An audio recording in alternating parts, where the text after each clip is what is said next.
దేవుని పరిశుద్ధ నామానికి మహిమ కలుగును గాక.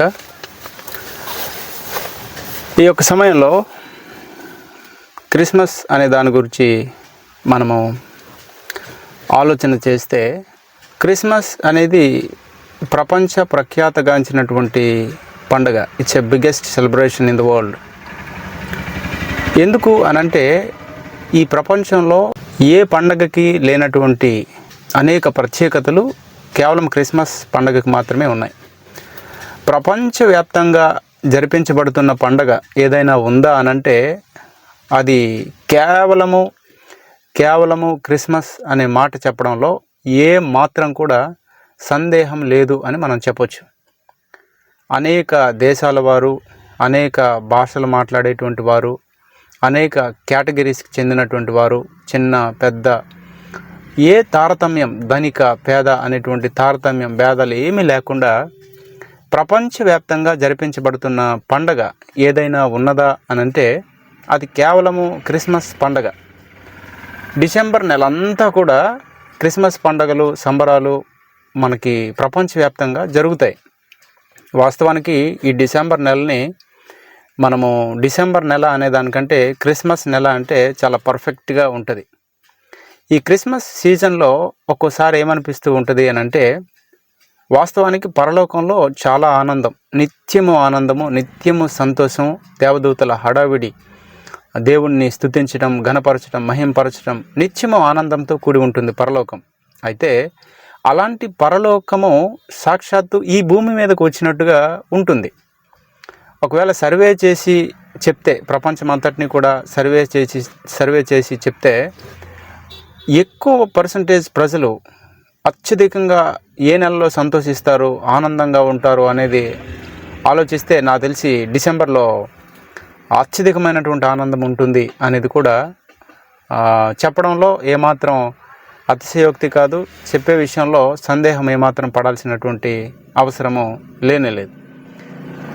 అనేక దేశాల్లో కొన్ని కోట్లు ఖర్చు పెట్టి క్రిస్మస్ స్టార్స్ అని, క్రిస్మస్ ట్రీస్ అని చాలా వేడుకలు బాగా ఘనంగా వాళ్ళు చేస్తూ ఉంటారు. చాలా పాపులారిటీ కలిగినటువంటి పండగ ఈ యొక్క క్రిస్మస్ పండగ అనేది కూడా మనము ఆలోచన చేయాలి.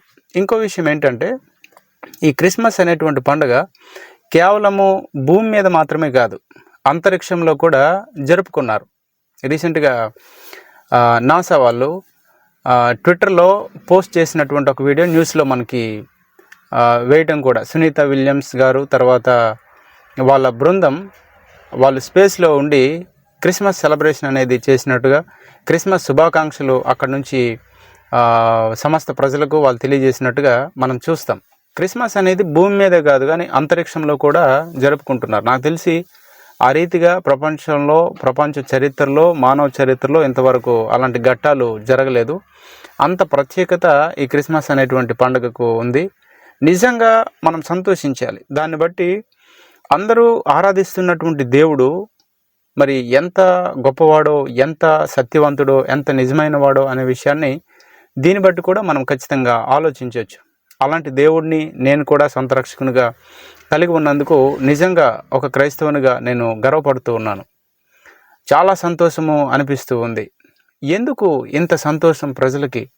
ఎందుకు ఇంతలా ఆనందిస్తున్నారు? ఎందుకు కోట్లు సైతం ఖర్చు పెడుతున్నారు అనేది మనం ఆలోచన చేయాలి. ఇవి చాలా సమాధానకరంగా జరుగుతాయి ఈ పండుగలన్నీ కూడా. పలానా క్రిస్మస్ వేడుక సందర్భంగా పలానా ప్రాంతంలో ఇంతమంది మరణించారు అనే వార్తలు మనకి ఎక్కడ కూడా సర్వసాధారణంగా వినిపించవు. చాలా సమాధానకరమైనటువంటి పండుగ, సంతోషం ఇచ్చేటువంటి పండుగ. గిఫ్ట్స్ ఇచ్చి పుచ్చుకోవడాలు, సహవాసం చేయటాలు, ఫ్రెండ్స్ చాలా హ్యాపీగా కలిసి దేవుడిని ఆరాధించటాలు, ఇవన్నీ కూడా ఉంటాయి. ఎందుకు ఇంతలా సంతోషించాలి ఈ పండుగకు?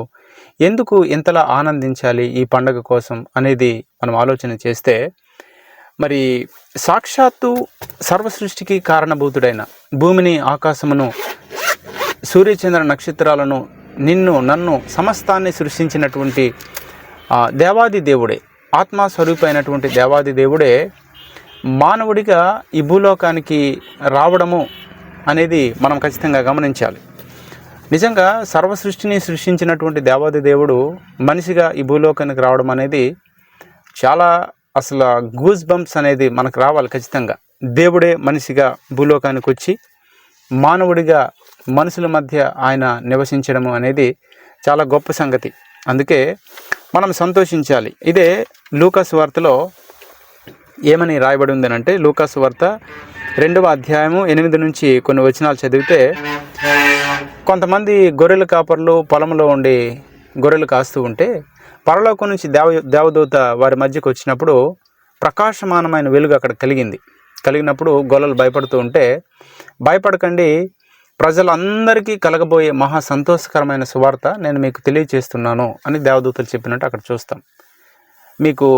మీరు ఇబ్బంది పడాల్సిన వార్త కాదు, మిమ్మల్ని హాని చేసే వార్త కాదు, మీరు భయపడాల్సినటువంటి వార్త కాదు. కానీ మీరు మాత్రమే కాదు, ప్రపంచంలో ఎంతమంది మనుషులు ఉన్నారో వాళ్ళందరూ కూడా ఎగిరి గంతేయాల్సినటువంటి శుభవార్త నేను తీసుకొచ్చాను. ఏంటది అనంటే, దావీదు పట్టణమందు నేడు రక్షకుడు పుట్టి ఉన్నాడు. Today the saviour is Born in David's home town. దావీదు పట్టణమందు నేడు రక్షకుడు మీ కొరకు పుట్టాడు. యేసు క్రీస్తు అనేటువంటి దేవుడే ఈ భూలోకంలో మానవుడిగా పుట్టినట్టుగా మనము చూస్తాం. కాబట్టి మనము చాలా సంతోషించాలి, చాలా ఆనందించాల్సినటువంటి వారముగా ఉన్నాం. తర్వాత యేసుక్రీస్తు ప్రభువారు భూలోకంలో పుట్టారు అని బైబిల్లో అనేకమైనటువంటి ఆధారాలు, అనేకమైనటువంటి సాక్ష్యాలు మనము చూస్తాం.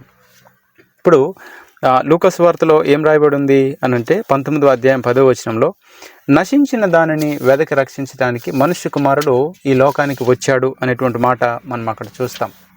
తర్వాత తిమోతి పత్రిక 1వ అధ్యాయము 15వ వచనంలో కూడా మనం ఏం చూస్తాం అనంటే, పాపులను రక్షించుటకు క్రీస్తు యేసు ఈ లోకమునకు వచ్చెను అనే మాట నమ్మదగినది. It's a believable. పూర్ణ అంగీకారం నాకు, అంటే completely we must accept it. పూర్ణ అంగీకారం నాకు యోగ్యమైనది ఉన్నది అనే మాట మనం చూస్తాం. యేసుక్రీస్తు అనే దేవుడు 2000 సంవత్సరాల క్రితం మానవుడిగా భూలోకానికి వచ్చాడు అని అనేకమైన ఆధారాలు, అనేకమైనటువంటి సాక్ష్యాలు మనము బైబిల్లో చూస్తాం. అంత మాత్రమే కాదు, మనము ప్రస్తుతానికి 2024వ సంవత్సరంలో ఉన్నాం. ఏంటి 2024? ఎక్కడి నుంచి క్యాలిక్యులేట్ చేశారు దీన్ని అంటే, యేసు ప్రభువు వారి పుట్టుకతో దీన్ని క్యాలిక్యులేట్ చేశారు. అంటే 2024 సంవత్సరాల క్రితం యేసుక్రీస్తు అనేటువంటి దేవుడు మానవుడిగా ఈ భూలోకానికి వచ్చి బెత్లెహేం అనే గ్రామంలో ఆయన జన్మించాడు అని మన చరిత్ర మనకు చెప్తుంది. ఏ 2024 అంటే క్రీస్తు శకము 2024. క్రీస్తు పూర్వము అంటే యేసుక్రీస్తు అనేటువంటి దేవుడు ఆయన భూలోకంలో మానవుడిగా పుట్టడానికి ముందు, దేవుడు పుట్టడానికి ముందు కాదు, దేవుడే మానవుడిగా పుట్టడానికి ముందు జరిగినటువంటి సంగతులు ఏవైతే ఉంటాయో వాటిని క్రీస్తు పూర్వము అని మెన్షన్ చేసి చరిత్రలో రాస్తాం. మరి దేవుడు మానవుడిగా భూలోకంలో పుట్టిన తర్వాత జరిగిన సంగతులు ఏవైనా రాయాలి అని అంటే క్రీస్తు శకము అంటే యేసు పుట్టిన తర్వాత, క్రీస్తు పూర్వము అంటే యేసుక్రీస్తు పుట్టడానికి ముందు, పుట్టిన తర్వాత అంటే కామన్గా ఆయన పుట్టాడు అనేది మనకి అర్థమవుతుంది.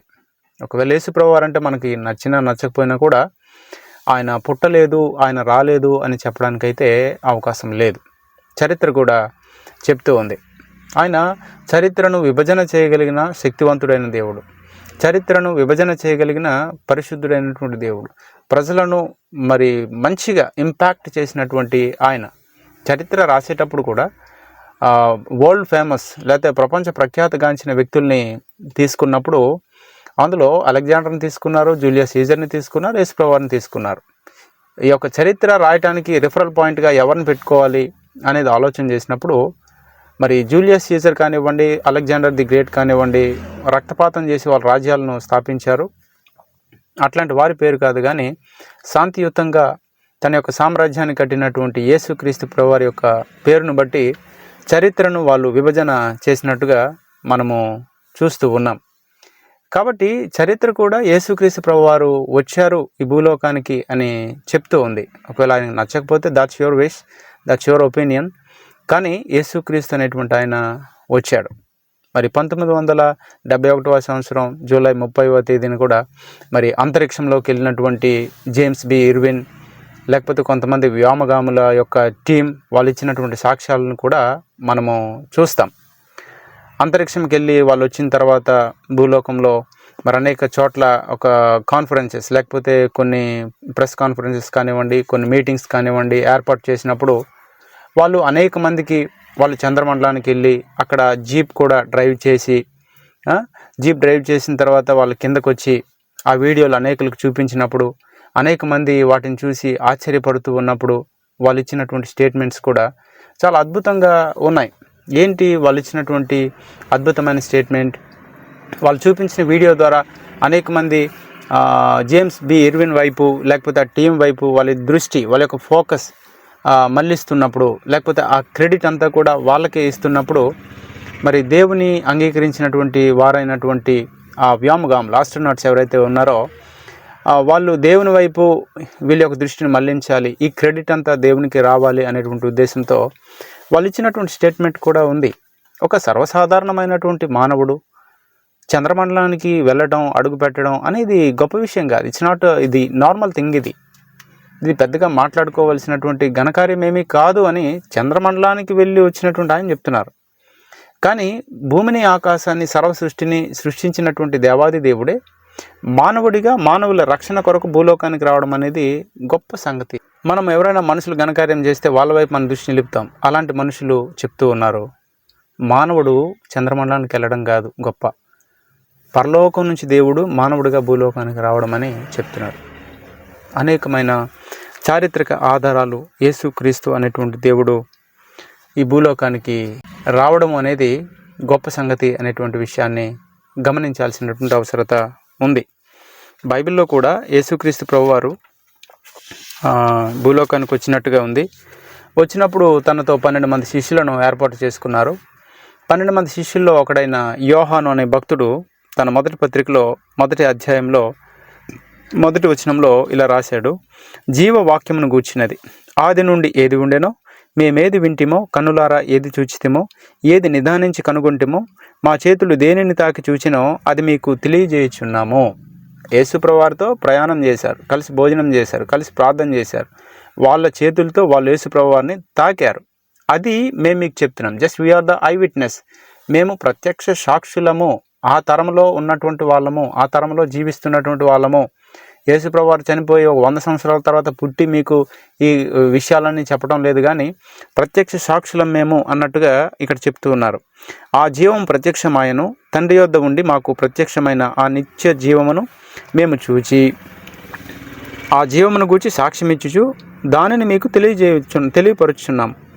మాతో కూడా మీకును సహవాసం కలుగునట్లు మేము చూచిన దానిని, వినిన దానిని మీకు తెలియజేయుచున్నాం. మన సహవాసం అయితే తండ్రితో కూడా ఆయన కుమారుడైన యేసుక్రీస్తుతో కూడాను ఉన్నది. మన సంతోషము పరిపూర్ణమగుటకై మేము ఈ సంగతులను రాయిచున్నాము.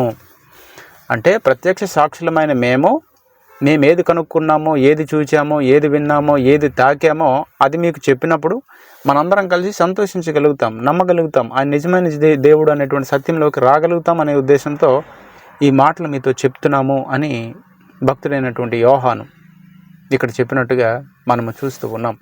ఎవరో చెప్పినటువంటిది కాదు, లేకపోతే ఊహించి మనిషిని యొక్క ఇచ్చను బట్టి ఇది కలగలేదు అనేటువంటి విషయాన్ని కూడా మనము గమనించాల్సినటువంటి అవసరం ఉంది. పేతురు భక్తుడు కూడా అంటాడు, చమత్కారంగా కల్పించినటువంటి వాటిని మేము మీతో చెప్పడం లేదు అని చెప్పినట్టుగా కూడా మనము చూస్తూ ఉన్నాం. ప్రత్యక్ష సాక్షులు ఉన్నారు యేసుక్రీస్తు ప్రభువారు. ఇప్పటికీ కూడా యెరూషలేంలో మనం చూస్తే యేసు ప్రభువారి యొక్క సమాధి మనం చూడగలుగుతాం, ఆయన ప్రార్థన చేసిన స్థలాలు మనం చూడగలుగుతాం, ఆయన ప్రయాణం చేసిన స్థలాలు చూడగలుగుతాం, ఆయన బాప్తిస్మం తీసుకున్న ఆ రేవు, ఆ స్థలాన్ని మనం చూడగలుగుతాం. అనేక మంది బహుజనులకు ఆయన కూర్చొని బోధించిన స్థలాలు మనం చూడగలుగుతాం. అనేకమైనటువంటి ప్రూఫ్స్ ఉన్నాయి, అనేకమైన ఎవిడెన్సెస్ ఉన్నాయి. ఎక్కడ సిలువేశారో చూడగలుగుతాం, తర్వాత ఎక్కడి నుంచి కొట్టుకొని తనను తీసుకుని వెళ్ళారో చూడగలుగుతాం, తన శిష్యులు ఎక్కడ తనను అబద్ధమాడారో చూడగలుగుతాం, ఎక్కడ బంధించారో చూడగలుగుతాం, ఎక్కడ ప్రార్థించారో ఆయన ప్రతిరోజు అనేది మనం చూడగలుగుతాం. ప్రతిదీ హిస్టారికల్ ఎవిడెన్సెస్, హిస్టారికల్ ప్రూఫ్స్ అనేవి యేసుక్రీస్తు ప్రభువారికి కాదనలేని విధంగా ఈ రోజున ప్రపంచవ్యాప్తంగా అంతమంది ఫాలోవర్స్ ఆయనకు ఉన్నారు అని అంటే మనం ఆలోచన చేయాలి, ఆయన ఎంత నిజమైన దేవుడో, ఎంత శక్తివంతుడైన దేవుడో అనేది కూడా మనము గమనించాలి. సోషల్ మీడియా యుగంలో కూడా ప్రపంచ ప్రఖ్యాతిగాంచినటువంటి వ్యక్తులు భూలోకంలో ఇప్పటికీ చాలామంది ఉన్నారు. మానవ చరిత్ర ప్రారంభించబడింది మొదలు నేటికి 2024వ సంవత్సరం ఈ డిసెంబర్ నెల వరకు లేదా ఈ జనవరి నెల వరకు చాలామంది ప్రపంచ ప్రఖ్యాతిగాంచిన వాళ్ళు ఉన్నారు. ఇది వాస్తవానికి సోషల్ మీడియా యుగం కాబట్టి సోషల్ మీడియా ప్లాట్ఫామ్స్ మనకు చాలా ఉన్నాయి. యూట్యూబ్ ఉంది, ట్విట్టర్ ఉంది, వాట్సాప్ ఉంది, ఫేస్బుక్ ఉంది. ఇలాగ చాలా సోషల్ మీడియా మాధ్యమాలు ప్లాట్ఫామ్స్ చాలా ఉన్నాయి. వాళ్ళకి ప్రపంచ ప్రఖ్యాతిగాంచిన వ్యక్తులు కాబట్టి వాళ్ళు బ్రతికి ఉండి ఆ యొక్క అకౌంట్స్ని వాళ్ళు మెయింటైన్ చేస్తూ ఫాలోవర్స్ని పెంచుకుంటూ ఉన్నారు. వాళ్ళు బ్రతికి ఉన్నారు కాబట్టి ఎప్పటికప్పుడు వాళ్ళ యొక్క హైలైట్స్ ఏవైతే ఉంటాయో, వాళ్ళ యొక్క అప్డేట్స్ ఏవైతే ఉంటాయో, వాళ్ళ యొక్క వర్క్ ప్రాసెస్ సంథింగ్ వాటెవర్ ఏదైతే ఉంటుందో అప్డేట్స్ అనేటువంటివి వాళ్ళు ఆ అకౌంట్లో వాళ్ళు పోస్ట్ చేస్తున్నప్పుడు వాళ్ళకి అనుచరులు లేకపోతే ఫాలోవర్స్ లేకపోతే అభిమానులు పెరుగుతూనే ఉంటారు. ఎంత మనం క్యాలిక్యులేట్ చేసుకున్నా కూడా యేసుక్రీస్తు ప్రభువారు చనిపోయి సుమారు 2024 సంవత్సరాలు అవుతున్నా కూడా ఆయనకి ఎలాంటి అకౌంట్ లేదు, కానీ ఆయనకున్నటువంటి ఫాలోవర్స్ ఈ లోకంలో ఎవరికి లేరు అని చెప్పడంలో ఏమాత్రం కూడా సందేహం లేదు. మళ్ళీ ఇంకో మాట జ్ఞాపకం చేస్తున్నాను.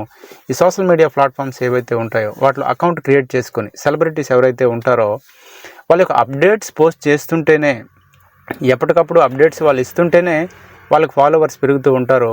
కానీ యేసుక్రీస్తు ప్రభువారికి అకౌంట్ లేదు, అప్డేట్స్ ఏమీ కూడా పోస్ట్ చేయటం లేదు. కానీ ఆయన చనిపోయి అన్ని సంవత్సరాలు అవుతున్నా ఫాలోవర్స్ పెరుగుతూనే ఉన్నారు.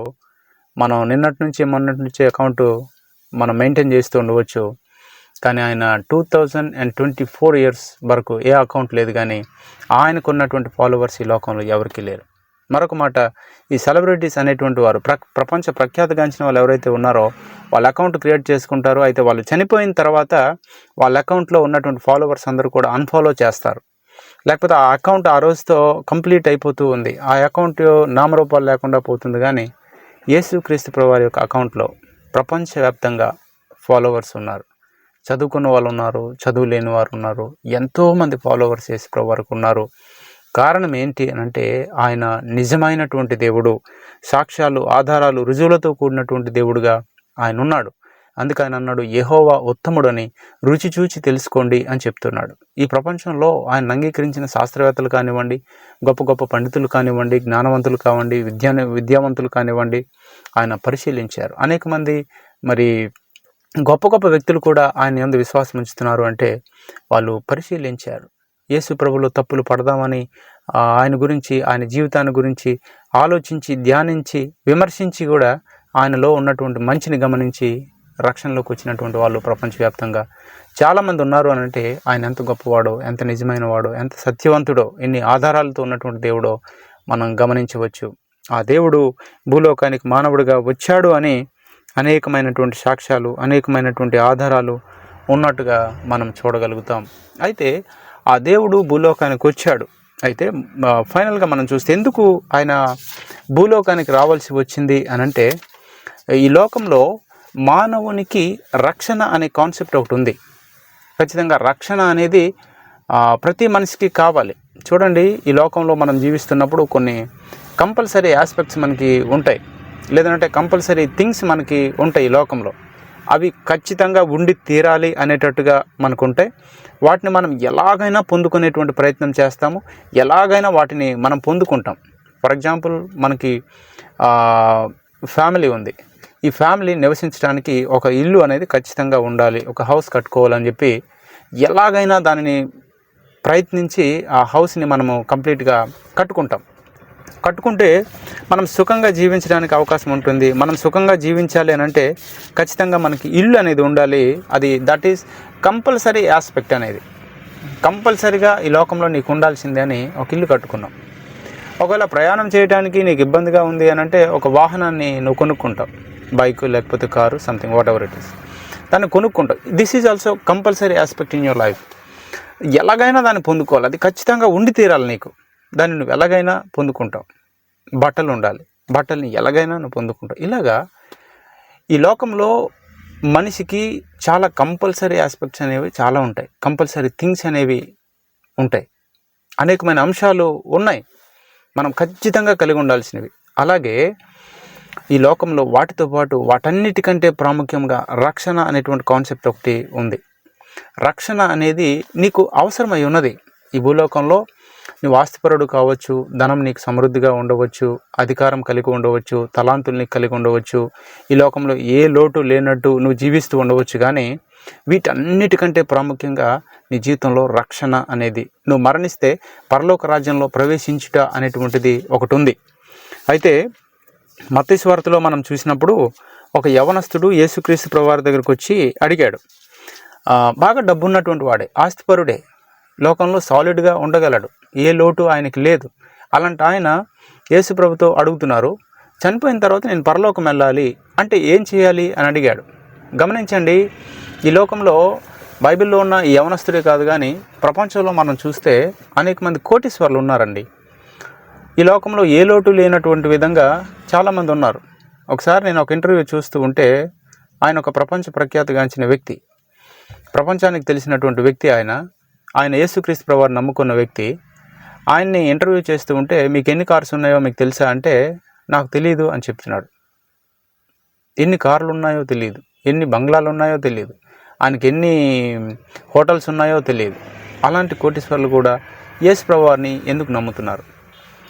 ఈ రోజున చూస్తే ప్రపంచంలో గొప్ప గొప్ప అధికారాలు కలిగినటువంటి వాళ్ళు ఉన్నారు. అగ్రదేశాలకి ప్రెసిడెంట్లుగా ఉన్నటువంటి వాళ్ళు ఉన్నారు. గొప్ప గొప్ప రాజకీయ నాయకులు ఉన్నారు.